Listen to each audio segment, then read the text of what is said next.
বাবা আমার রুমে ধীরে ধীরে আসলেন। আমি দরজা ভিতর থেকে লক করতে ভুলে গেছি। আমি ঘুমিয়েছিলাম। বাবা আস্তে করে আমার বিছানায় বসল। তারপর বাবা আমার সাথে যা করেছিল তা কোনো মেয়েদের পক্ষে মেনে নেওয়া সম্ভব ছিল না। তাহলে আসল ঘটনাটি শুরু করি। আমার দুই মেয়ে, বড়টার নাম তুষ্টি আর ছোটটার নাম বৃষ্টি। তাদের মা খুব শখ করে মিলিয়ে দুই মেয়ের নাম রাখে। বড় মেয়ে ঢাকাতে থেকে কলেজে পড়ালেখা করে, আর ছোট মেয়ে আমার সাথে রাজশাহীতে থাকে। তাদের মা মারা যায় বছর 7 আগে। ছোট মেয়ের বয়স 13 বছর। আমাদের ফ্যামিলিতে আর কেউ নেই। একজন বুয়া আছে, সারাদিন রান্না বান্না করে সন্ধেবেলা চলে যায়। বৃষ্টির বয়স 13 হলেও তাকে দেখতে অনেক লম্বা আর সুন্দরী। এখনই তার বড় বোনের সমান লম্বা হয়ে গেছে, কিন্তু মন মানসিকতা ঠিকই বাচ্চাদের মতো। এখনো বুয়াই তাকে স্নান করিয়ে দেয়, বুয়াই তাকে দেখাশোনা করে। আমি কাজের মানুষ, সারাদিন বাহিরে থাকি। মেয়েদের দিকে খুব একটা নজর দিতে পারি না। পুরনো বুয়াটাই সব সামলায়। তাই মেয়েদের সাথে আমার বন্ধুত্বপূর্ণ সম্পর্ক গড়ে ওঠেনি। তারা আমাকে বেশ ভয় পায়। হঠাৎ একদিন বুয়া অসুস্থ হয়ে যায়। প্রায় 1 সপ্তাহ আসতে পারেনি। একদিন রাতে অফিস থেকে বাসায় এসে খেতে বসি। বৃষ্টি আমাকে ঠোঁট ফুলিয়ে বলল, বাবা আমাদের বুয়া 1 সপ্তাহ ধরে আসে না, তাই আমি গোসল পর্যন্ত করতে পারছি না। তুমি রোজ বাইরে থেকে খাবার নিয়ে আসো, এসব খেতেও আর ভালো লাগে না। তুমি কাল থেকে নতুন কোনো বুয়া নিয়ে আসো প্লিজ। আমি ঠাট্টা করে বললাম, গোসল না হয় আমিই করিয়ে দিলাম, কিন্তু খাবারের যখন সমস্যা তো নতুন বুয়া তো খুঁজতেই হয়। বৃষ্টি বলল, ঠিক আছে, কাল গোসল করিয়ে দিও। আমি খাওয়া বন্ধ করে মেয়ের দিকে চাইলাম। বৃষ্টি দেখতে খুব সুন্দর হয়েছে, একদম তার মায়ের মতো। আমি বৃষ্টির দিকে তাকিয়ে থাকতাম, কারণ আমার মেয়ে বৃষ্টি ঠিক তার মায়ের মতো হয়েছে। আমি আমার মেয়ের চেহারার দিকে তাকালে আমার স্ত্রীকে যেন খুঁজে পেতাম। আমি ভাবতে লাগলাম, মেয়েটি তো বড় হয়েছে, তারপরও এখনো বাচ্চাদের মতো আচরণ করে। তাকে গোসল না করিয়ে দিলে সে গোসল করবে না। আমি বাবা হয়ে মেয়ের দায়িত্ব তো নিতে হবে। আমি বৃষ্টিকে বললাম, তুই এখন নিজের গোসল করা নিজে শিখ, কারণ কিছুদিন পর তো তোর শ্বশুর বাড়ি যেতে হবে। মেয়ে তখন বলল, বাবা আমি কোনোদিন শ্বশুর বাড়ি যাব না। আমি তোমার সাথে সারা জীবন থাকব। এই বাড়ি ছেড়ে আমি কোথাও যাব না। আমি আমার মেয়ের কথা শুনে অবাক হয়েছিলাম। এই মেয়েকে নিয়ে আমি কি যে করি। পরের দিন তাকে আমি গোসল করিয়ে দিলাম। নিজ হাতে তুলে ভাত খাওয়াইয়া দিলাম। তারপর মেয়ে আমার শান্ত হলো। আমি বললাম, যাও বৃষ্টি, এবার তোমার রুমে গিয়ে ঘুমিয়ে পড়ো। সে বায়না করে বলল, বাবা ঠিক আছে, বড় আপুকে ছাড়া আমি একা আমার রুমে ঘুমাতে ভয় করে। আমি তাকে সান্ত্বনা দিয়ে বলেছিলাম, শোন মা, কিছুদিন পর থেকে তুই আমার রুমে ঘুমাবি। ঠিক আছে, এখন নিজের রুমে গিয়ে ঘুমিয়ে পড়ো মা।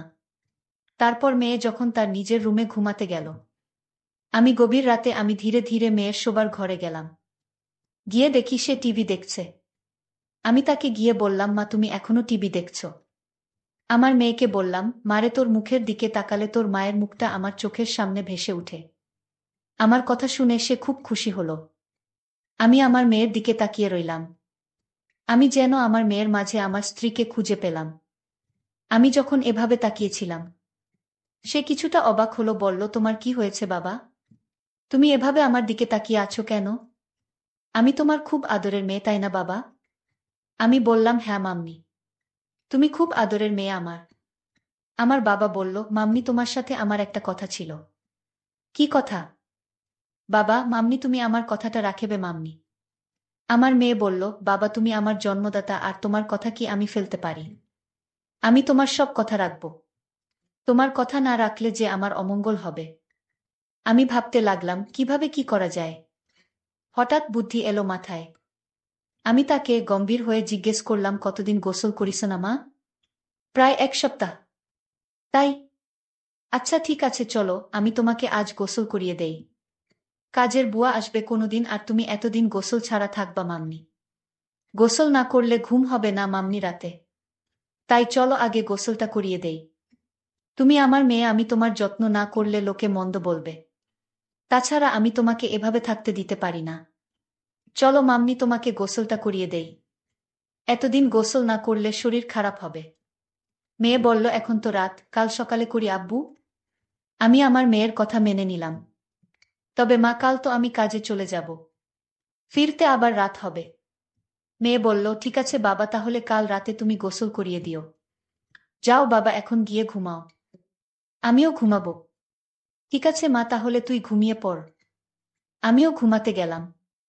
পরের দিন সকালে উঠে আমি আমার মেয়েকে বললাম, মা আজ বাড়িতে কেউ নেই, তাই বাড়িটা একদম খালি পড়ে থাকবে। তোমার আজ আর স্কুলে যেতে হবে না। কাল স্কুলে যেও।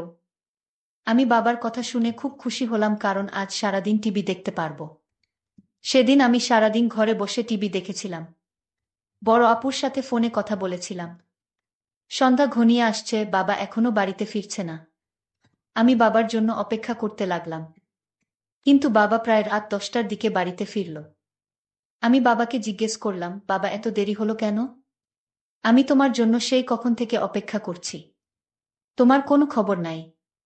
বাবা বলল, মা আমি একটা ঝামেলায় পড়ে গিয়েছিলাম, তাই আসতে একটু দেরি হয়ে গিয়েছে। এখন চলো মা, গোসল করিয়ে দেই। মেয়েটা বলল, বাবা আমি আজ গোসল না করলে হয় না, খুব শীত লাগছে।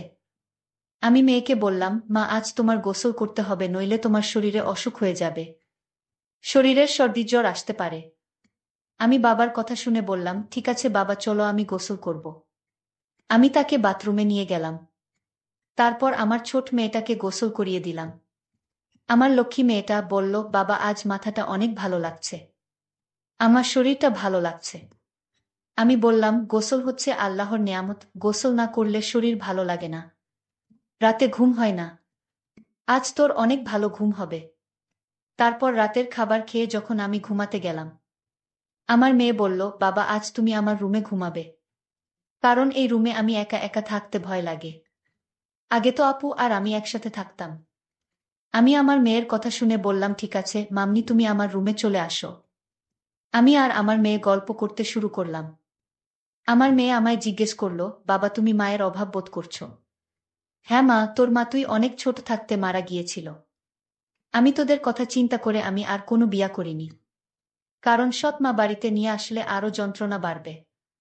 তাই এইসব ভেবে আর বিয়ে করিনি, কারণ তোদের মুখের দিকে তাকিয়ে আমি সারাটা জীবন কাটিয়ে দিব। বাবার কথা শুনে আমার কান্না চলে আসছিল।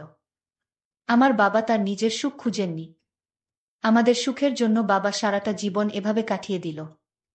আসলে এরকম বাবা হয় না এই যুগে। কিন্তু আমি যে ভাবনাটা ভেবেছিলাম সেটা আমি ভুল ভেবেছিলাম। জানি না সেটা ভুল না সঠিক। আমি পরদিন রাতে বাবার রুমে থাকতে চাইনি, কারণ রাতে বাবা নাক ডাকে। এটাও সমস্যা ছিল না, আমি বাবাকে পাশে রেখে মোবাইল দেখতে পারি না। আর সেই জন্য সিদ্ধান্ত নিলাম, আজ থেকে আমি আমার রুমে একা ঘুমাবো। আমি পরদিন বাবাকে বললাম, বাবা আজ আমি একা একা আমার রুমে ঘুমাবো। আর সেদিনেই ঘটল আসল ঘটনা। আমি রাতে আমার রুমে যখন ঘুমাতে গেলাম, তখন বাবা আমায় ডাক দিয়ে বললেন, মাম্মি আজ তুমি তোমার রুমে একা ঘুমাতে ভয় পাবে না? মেয়ে আমার বলল, না বাবা, আমি তো দিন দিন বড় হচ্ছি, আর এখন আমার একা একা রুমে ঘুমাতে ভয় করে না বাবা। তুমি ঘুমিয়ে পড়ো। কিন্তু আমার চোখে কোনো ঘুম নেই। আজ 15 বছর ধরে আমি একা। আমার স্ত্রী একটা রোড অ্যাক্সিডেন্টে মারা যায়। আমার স্ত্রী দেখতে অনেক সুন্দরী ছিল। আমার তো মন চায় অনেক কিছু করার। যাই হোক, আমার চোখে ঘুম আসছিল না। ঘড়ির কাঁটার দিকে তাকিয়ে দেখি রাত প্রায় 1টা বাজে। আমি আস্তে করে আমার মেয়ের রুমের দরজার কাছে গেলাম। দরজাটা ধাক্কা দিতেই খুলে গেল। আমার মেয়ে হয়তো দরজাটা ভিতর থেকে লক করতে ভুল গেছে। আমার আর কষ্ট হলো না। আমি রুমের ভিতর ঢুকলাম। আমার মেয়ের দিকে তাকিয়ে দেখি কত শান্তির ঘুম ঘুমাচ্ছে। মনে হচ্ছে নিষ্পাপ একটা মেয়ে। তাকে ড্রিম লাইটের আলোতে অনেক সুন্দর দেখা যাচ্ছিল, ঠিক তার মায়ের মতো। আমার কাছে মনে হলো এটাই বুঝি আমার স্ত্রী।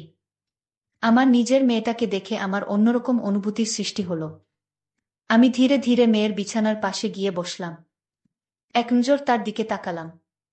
আমার অনেক ভয় করছিল, যদি আমার মেয়ে এখন জেগে যায়, তখন কি ভাববে? আমি ভুলে গিয়েছিলাম এটা আমার মেয়ে শুয়ে আছে। এটা আমার জন্য একটা বড় সুযোগ। এসব ভাবতে ভাবতে হঠাৎ আমার মেয়ে জেগে উঠল। জেগে আমায় দেখে চমকে উঠল আর বলতে লাগলো, বাবা এত রাতে আমার রুমে কি করছো? আমি বললাম, কেন, আমি কি তোমার রুমে আসতে পারি না? কিন্তু বাবা আমি তো দরজা লক করে ঘুমাচ্ছিলাম। তুমি রুমের ভিতরে ঢুকলে কি করে? আমি বললাম, মা তুই ঘুমানোর আগে দরজা লক করতে ভুলে গিয়েছিলি। আর তাই তো তোর রুমে আসতে পারলাম। বাবা তুমি ইদানিং কেমন জানি হয়ে গেছো। যাও তোমার রুমে গিয়ে ঘুমাও। যখন তখন আমার রুমে হুট ঘরে চলে আসো। পরদিন সকালে আমি আমার মেয়েকে বললাম, মা গোসল করবি না? আমি চলে গেলে কে তোরে গোসল করাবে? মেয়ে তখন বলল, বাবা আজ থেকে তোমার আর কষ্ট করতে হবে না। আমি নিজেই গোসল করতে পারবো। আমি আমার মেয়ের কথা শুনে ভাবলাম মেয়ে কি আমার মনের কথা জেনে গেছে। আরেক মনে ভাবলাম সে আমার মনের খবর কি করে জানবে। আমি রাতে বাড়িতে ফিরলাম, ফিরে দেখি মেয়ে ঘরে বসে টিভি দেখছে। আমি আমার মেয়েকে জিজ্ঞেস করলাম, বৃষ্টি আজ তুই আমার রুমে ঘুমাবি? কারণ আমার শরীরটা ভালো না। আমি বাবার বাহনা কিছুটা বুঝতে পারছি। কারণ বাবার ইদানিং মনের ভিতর খারাপ কিছু চলছে। আমার বাবাকে সন্দেহর সৃষ্টি হলো। আমি সিদ্ধান্ত নিলাম, আমি আর বাবার রুমে ঘুমাবো না। বাবা ইদানিং পাগলের মতো হয়ে গেছে। আমি আজ আমার রুমে ঘুমাতে গেলাম। রাতের শরীরটা ক্লান্ত ছিল।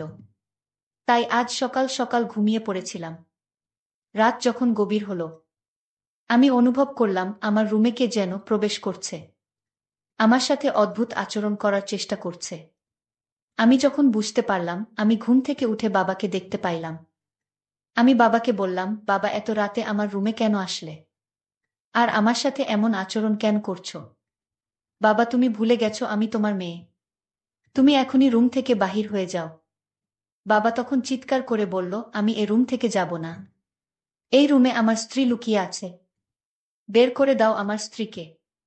বাবার কথা শুনে আমি অবাক হয়ে গেলাম।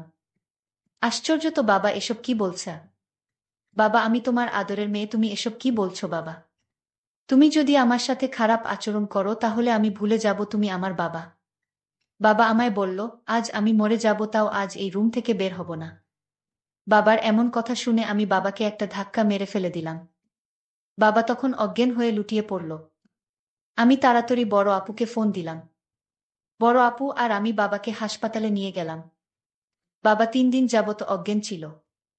বড় আপু আমায় বলল, তুই নিজের বাবাকে ধাক্কা মারলি। আপু তুই জানিস না বাবা প্রতিরাতে আমার রুমে আসতো। অন্যরকম আচরণ করার চেষ্টা করত। তাই আজ আমি বাবাকে কখন যে ধাক্কা মারলাম তা বুঝতে পারিনি।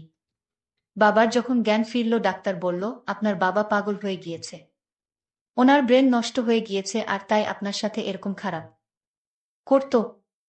ডাক্তারের কথা শুনে আমি কান্না করতে লাগলাম আর বলতে লাগলাম আমি বড় ভুল করে ফেলেছি। আমার বাবা জ্ঞান হারা ছিল আর তাই তো আমার সাথে এরকম করত। বাবা তো আগে আরকম করত না। আমাদের কথা শুনে বাবা বেড থেকে উঠে বসল। আর আমাদের 2 বোনকে উদ্দেশ্য করে বলতে লাগল, শোনো মা, ডাক্তার ভুল বলেছে। আমি পাগল নই। আমার মাথাও ঠিক আছে। আমি 15 বছর ধরে তোদের মাকে দেখি না। আর তাই সে আমার পাশে না থাকাতে আমি সারাক্ষণ চিন্তায় ডুবে থাকতাম। আমার কিছুই ভালো লাগতো না। কিন্তু আমার ছোট মেয়ে বৃষ্টির দিকে তাকালে আমার মনে হতো আমার স্ত্রীকে খুঁজে পেয়েছি। কারণ বৃষ্টি দেখতে হুবহু তার মায়ের মতো। আর তাই আমার মেয়ে হিসেবে বৃষ্টিকে দেখতাম। এতে আমার চিন্তা কমে যেত। আমি প্রতি রাতে তার রুমে গিয়ে তার কাপড় চোপড় এলোমেলো থাকলে আমি তা গুছিয়ে দিতাম। এটা কি আমার অপরাধ? আমার নিজের মেয়েকে স্নেহ করা কি আমার অপরাধ? আমার মেয়েকে আমি দেখতে না পেলে আমার খুব কষ্ট হতো রে মা। আমার মেয়েকে আমি সবসময় চোখে চোখে রাখা সেটাও কি আমার অপরাধ? বাবার মুখে এমন কথা শুনে আমি হাও মাও করে কান্না করতে শুরু করলাম। বাবার পায়ে ধরে আমি বাবার কাছে ক্ষমা চাইলাম। বাবা তুমি আমায় ক্ষমা করে দাও। আমি তোমাকে ভুল বুঝেছিলাম। আসলে তোমার মতো বাবা পাওয়া এখনকার যুগে ভাগ্যর ব্যাপার। বাবাও আমাকে ক্ষমা করে জড়িয়ে ধরে বলল, কাঁদিস না মা। তুই কাঁদলে যে আমি সহ্য করতে পারি না। আজকের গল্পটি কেমন লাগলো তা অবশ্যই কমেন্ট করে জানাতে ভুলবেন না। আর যদি গল্পটি তোমাদের কাছে ভালো লাগে তাহলে আমার চ্যানেলটিকে সাবস্ক্রাইব করে পাশে থাকবেন। ধন্যবাদ।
হুম।